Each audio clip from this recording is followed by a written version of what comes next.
Welcome to a story that will give you more than chills. A mystery so bizarre and messed up it almost feels like a horror movie. But everything in this story is 100% real.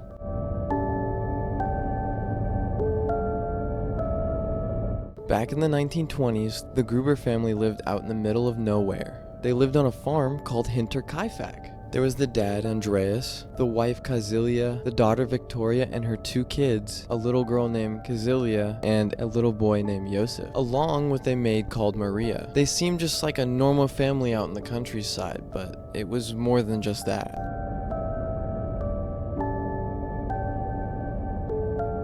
Things at the farm had started to get really weird, and it's been going on for a long time. A few months before everything happened, the maid just got up and left and never came back. She was terrified. She ended up telling everybody that the place was haunted. She said that she would always hear footsteps in the attic, and when she went up to look, there would never be anybody there. Just days before the unfortunate tragedy, the father, Andreas, found a newspaper outside of his house. It was weird. This newspaper was from Munich, and none of the family members had subscribed to this. But the biggest red flag was when it snowed. Andreas told the neighbors that he found footprints leading straight to his back door from the woods and no footprints leading away. It's as if somebody came up and just vanished. And if that just wasn't creepy enough, the house keys then went missing. Weirdly, the house didn't have any signs of break-ins, so meaning that somebody already had the keys or was inside the house.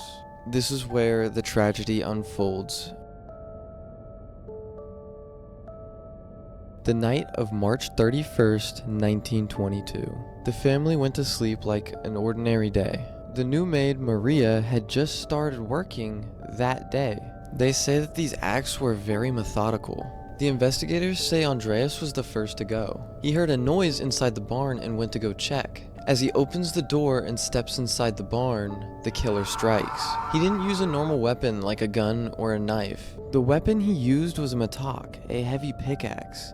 He used this to unalive Andreas and bludgeon him many times. Then his wife Kazilia and daughter Victoria were unfortunately led into the barn as well and met the same demise. These bodies were found and they were stacked up like firewood. The worst part of it all was the 7-year-old Kazilia was also lured into the barn and was attacked by the killer with the pickaxe, but unfortunately wasn't unalived immediately and was left there for hours and actually ripped clumps of her hair out and was found in her hands. I couldn't imagine what that little girl went through. That's such a disgusting and horrible act. Sitting there bleeding out and seeing your family dead all around you is something horrific.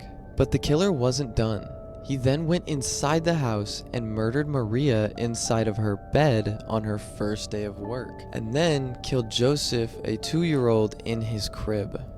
Unfortunately, it's still not over. The killer then stayed in the house for 3 days and lived there like nothing happened. The neighbors actually noticed that the chimney was still on and they would see the animals getting fed and a mysterious man sitting in the window with a lantern. The killer had taken over this farm. The police launched a huge investigation trying to find this guy and the motives he had. They couldn't pin a motive because all the valuables were still in the house. This case is still unsolved to this day. It is still very weird to me though why this killer would stick around for 3 days and live at the house like nothing happened. It is sad how he never got caught and was able to get away the same way he appeared.